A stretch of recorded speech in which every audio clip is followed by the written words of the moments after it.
Depois, se puder, me fala sobre o que Paulo quis dizer com espinho na carne. Segundo aos Coríntios, no capítulo 12. Querida, os teólogos, eles se estapeiam, né, para responder essa questão. No entanto, até hoje não existe um consenso em relação ao que isso seja. Falam, inclusive, de uma possível homossexualidade, o que eu particularmente acho muito pouco provável. Hoje em dia, é tendencioso pensar isso sobre Paulo, principalmente, sobretudo, pelo modo como os religiosos interpretam Paulo, criando um Paulo tão draconiano, chauvinista, imperativo, inflexível, que até como um modo de humanizá-lo, existem essas especulações interpretativas de que ele pudesse ter sido um homossexual, principalmente pela sua decisão de não se relacionar afetivamente, ou seja, de viver o celibato. Mas isso por razões que ele mesmo explicita. Paulo, ele vive num momento e num sentimento, tanto quanto num entendimento de iminência do advento do reino de Deus, que era o entendimento que todos os apóstolos haviam abraçado e tinham entendido como sendo algo que ocorreria antes da partida deles para a eternidade.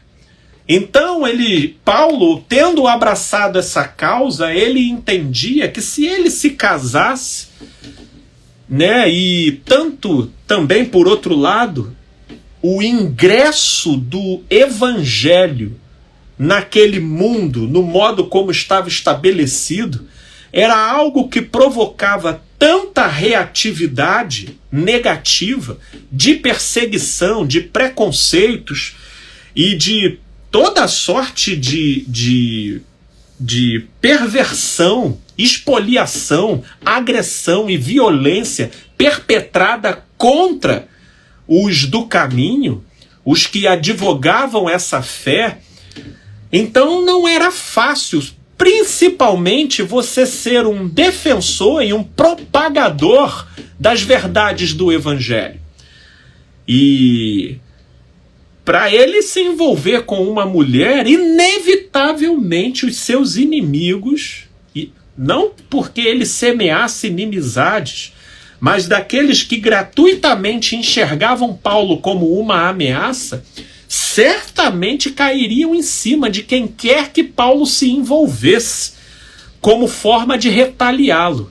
Faziam assim com os amigos de Paulo, o que dirá com pessoas com quem Paulo se relacionasse afetivamente. Então, visando se poupar e poupar a pessoa com quem ele pudesse desfrutar, ele preferiu abrir mão dessa dimensão da vivência aqui nessa existência. Agora, acho pouco provável que esse espinho na carne de Paulo tenha a ver com qualquer homossexualidade. Acho que o próprio texto do capítulo 12 do livro de 2 Coríntios, ele sugere uma ideia. Porque quando Paulo fala sobre esse espinho na carne, que esbofeteava ele de dia e de noite, e por 3 vezes ele pediu a Deus que tirasse isso dele. E Deus diz: Paulo, a minha graça te basta, porque o meu poder se aperfeiçoa na fraqueza. Então, através do entendimento que Paulo teve dessa fala de Deus no seu coração, olha o que ele afirma: por isso eu me gloriarei nas minhas tribulações, porque é quando eu sou fraco que então eu sou forte, né? Me gloriarei nas minhas tribulações, é só você ler o livro de Atos e você vai ver como que eram essas perseguições, essas torturas, né? Essas agressividades direcionadas. Porque para pensar, uma pessoa com a inteligência de Paulo, com a sagacidade de Paulo, com a argúcia do entendimento, sensibilidade e compreensão, tendo, portanto, tanto a compartilhar e a falar acerca do que ele entendia e do que ele discernia do mundo espiritual e do Evangelho de Cristo Jesus, e aonde ele fosse, tinha um zebula, tinha uma pinimba, tinha uma perseguição, tinha um vedevu, né? E ele então precisava ser interrompido e era frequentemente interpelado por histórias complicadas, que quando não era ele que era agredido, eram amigos e pessoas queridas que o eram. Então esse era o grande desafio, né? O grande possível espinho na carne de Paulo, que era a impossibilidade de divulgar com plenitude, abertura e paz aquilo que ele entendia. E inclusive o próprio texto dizia que esse tipo de percalço e de perseguição, que por conseguinte gerava uma limitação no pleno desempenho de Paulo, era um ato de favor e da graça de Deus para que ele não se ensoberbecesse face à sublimidade das coisas que ele entendeu por aquela experiência subjetiva e espiritual que ele teve, descrita no capítulo 11 de 2 Coríntios, que é quando ele fala daquela visita ao terceiro céu, que ele não sabe se no corpo ou fora do corpo. Então, sobre o espinho na carne, eu creio que seja algo nessa direção, e no final das contas eu ainda te digo, minha irmã, eu acho que foi até muito interessante Paulo não ter decifrado literalmente o que significava esse espinho na carne, porque tendo falado de maneira simbólica, eu creio que o símbolo ele tem esse benefício de possibilitar,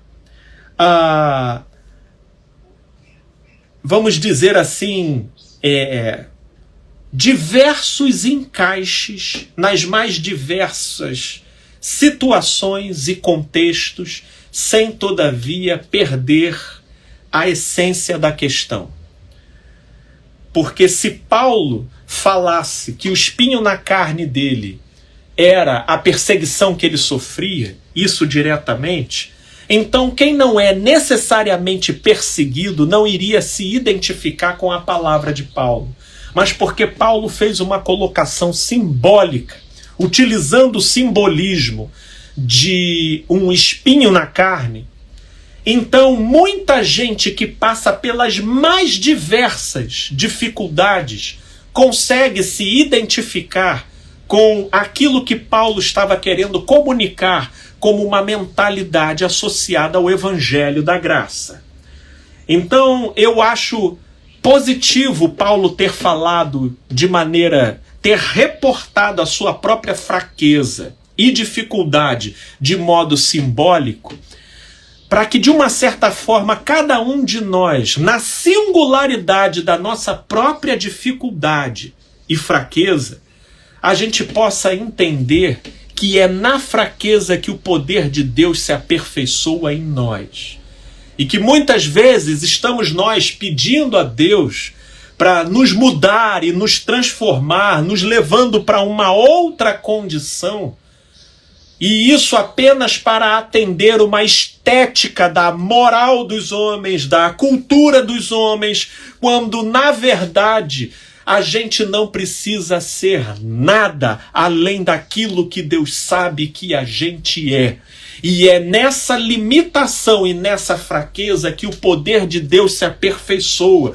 Porque nessa condição a gente então pode provar do sublime sem se ensoberbecer. Ou seja, sem descarrilhar do trilho do amor e da saudável dependência de Deus. É para refletir.